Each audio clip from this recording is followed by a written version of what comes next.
Écoutons le philosophe Alain Badiou parler de la démocratie actuelle. Voyez-vous, Alain Badiou, c'est ce que nous avons trouvé de moins mauvais pour choisir nos dirigeants. Oh, la théorie du moins mauvais, ça, vous savez, la théorie du moins mauvais ne peut pas impressionner le philosophe que je suis. Elle a beaucoup servi pour justifier le pire. Le moins pire par rapport au plus pire, par exemple. C'est Churchill qui a inventé cette histoire, qui a consisté à dire que la démocratie, c'était le pire de tous les régimes, à l'exception de tous les autres. Il avait raison? Eh ben non, il n'avait pas forcément raison. Pourquoi aurait-il eu raison? Parce que il se peut que le meilleur régime politique soit à venir, qu'il dépende d'une invention de l'humanité. Après tout, vous savez, pendant des millénaires, ce à quoi nous assistions, c'était à des théocraties, à des régimes extraordinairement tyranniques et oppressifs. Ils ont duré bien plus longtemps que votre démocratie, bien plus longtemps. Donc cette démocratie, c'est peut-être tout simplement une sorte de petit intervalle dans l'histoire. Surtout que elle ne marche que là où le capitalisme est déchaîné. Ça, c'est un fait. Le régime parlementaire démocratique, je le constate, c'est un fait, il n'existe comme régime installé, consensuel, conséquent, que là où l'économie capitaliste s'est développée. Et quand l'économie capitaliste commence à flancher, ce type de représentation politique se sent aussi un peu malade. C'est là où on en vient au cœur de votre pensée. Un tout petit moment d'explication. Vous êtes, Alain Badiou, un de ceux qui avaient revendiqué le mot communisme, alors même que les régimes communistes ou étiquetés communistes étaient effondrés. Vous aspirez à un régime politique qui serait placé sous le signe de l'égalité. Tout votre livre, toute la République de Platon, tourne autour de cette idée. La cité idéale, c'est la cité de l'égalité, la cité de l'idée juste, donc du communisme. Et quand vous nous dites, pour moi, le capitalisme, c'est l'équivalent de la démocratie, là est la racine de votre rejet de la démocratie, je ne vous trahis pas. De cette démocratie-là, parce que je n'accepterai pas de dire que je rejette la démocratie. Vous avez parlé tout à l'heure d'une illusion démocratique, mais la démocratie que nous connaissons aujourd'hui, c'est elle qui est l'illusion démocratique. Parce que personne, dans le débat politique français ou étranger, dans les pays démocratiques, ne veut abolir le capitalisme, c'est ça le sujet. C'est pas exactement ça, c'est un petit peu plus précis. C'est parce que les différents gestionnaires possibles de notre société sont des gens qui, de toute façon, admettent pour l'essentiel l'ordre établi. Ça, il faut en convenir. D'ailleurs, s'ils n'admettaient pas les uns et les autres l'ordre établi, ils n'accepteraient pas de se succéder comme ils le font. Il faut bien que tel candidat ne soit pas extraordinairement différent de tel autre pour qu'il puisse alterner le mouvement des affaires restant à peu près le même, après tout.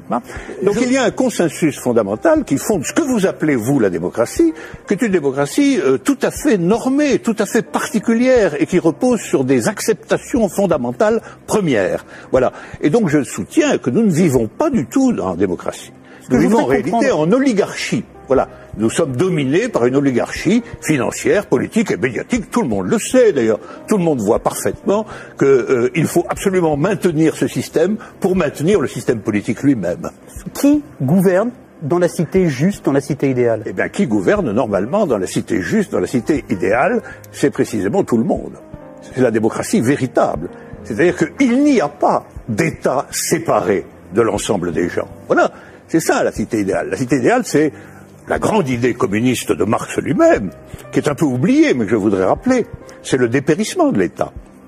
C'est l'idée que l'existence d'une machine d'État oppressive, séparée, qui doit être perpétuellement validée par des élections, etc., c'est une affaire vieillie, c'est une affaire qu'il faut dépasser absolument, au nom de ce que Marx lui-même appelait un régime d'association. La capacité, pour tout le monde, de s'occuper de ses propres affaires. Ce qui est intéressant, et c'est là où, quand vous parliez de l'idée de Marx et de l'idée de l'association, vous êtes un fervent admirateur de ce qu'on a appelé les révolutions arabes, fervent admirateur également de ce qu'on a appelé le mouvement des indignés. Et ce qui est très intéressant, c'est que votre critique sur les révolutions arabes commence au moment où elle se transforme en processus démocratique électoral avec des élections. Oh ben c'est pas ma critique à moi, c'est d'abord la critique de tous ceux qui ont participé au mouvement dans les pays arabes. Ils ont été légèrement surpris et déconcertés par le résultat des élections. Mais le principe même des élections... Comme moi je l'ai été en mai 68. Eux aussi ils disent élections piège à con maintenant, maintenant qu'ils ont les partis islamistes dits modérés sur le dos. C'est comme si, après une révolution, une tempête révolutionnaire démocratique extraordinaire, on vous présentait un massif parti démocrate chrétien comme le vainqueur des élections. Ben vous seriez un peu étonné tout de même, C'est bien la preuve qu'il y a deux sens du mot démocratie qui ne sont pas du tout homogènes. Sauf que la revendication, Alain Badiou, la revendication du peuple contre les dictateurs, c'était de pouvoir voter. Bon, ça, la revendication du peuple contre les dictateurs, c'était que les dictateurs s'en aillent. Mais après... c'était leur revendication unanime. Sur la question du vote, il y a eu d'innombrables débats. Comment, quand, dans quelles conditions? Ces débats ont souvent été tranchés par des autorités extérieures au mouvement populaire lui-même. En Égypte, par exemple, ils ont été largement tranchés par l'armée. Autant dire par ce qui restait du régime d'avant. Parce que la révolution a été volée par l'armée. Mais les Tunisiens, par exemple... Le gouvernement représentatif, en ne donnant aucun pouvoir aux pauvres, aux ouvriers et aux paysans, garantit la protection des intérêts des plus puissants et des plus riches. Aujourd'hui encore, le citoyen n'est qu'un électeur, un emprunteur et un consommateur. Il est informé par des médias inféodés aux grands groupes financiers et industriels dont ils sont pour la plupart la propriété. Le vote des lois par les citoyens, le référendum d'initiative populaire, ou la mise en place d'un parlement tiré au sort dans la population comme le sont les jurys populaires, qui sont des évolutions démocratiques élémentaires, sont systématiquement dénigrés dans les médias. L'Union européenne est une organisation soutenue à l'origine par les élites américaines pour éviter l'apparition d'une puissance concurrente en Europe de l'Ouest. Elle est néolibérale et structurellement antidémocratique. Si les peuples européens écrivaient et votaient eux-mêmes les lois de l'Union, Bruxelles ne serait pas la seconde place de lobbying après Washington. L'Union européenne est le royaume de Goldman Sachs et de la haute finance, dont les hommes se retrouvent à la tête de nombreuses institutions et même de certains États. Et nombreuses sont les carrières politiques se prolongeant dans le privé, au service des lobbies ou dans les grandes entreprises. Ce que nous appelons des euros, ce qui est sur notre compte en banque, ce ne sont pas des euros, mais une dette en euros. Ce que nous appelons crédit, prêt ou emprunt, ce n'est qu'une création de monnaie temporaire.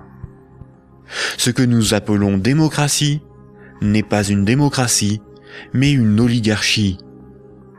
Ce que nous appelons un citoyen n'est rien d'autre qu'un électeur. Ces manipulations du langage empêchent les intellectuels, les politiciens, les journalistes et les électeurs de penser le monde. Elles dissimulent avec habileté le pouvoir sans égal des corporations, de la finance et du secteur bancaire.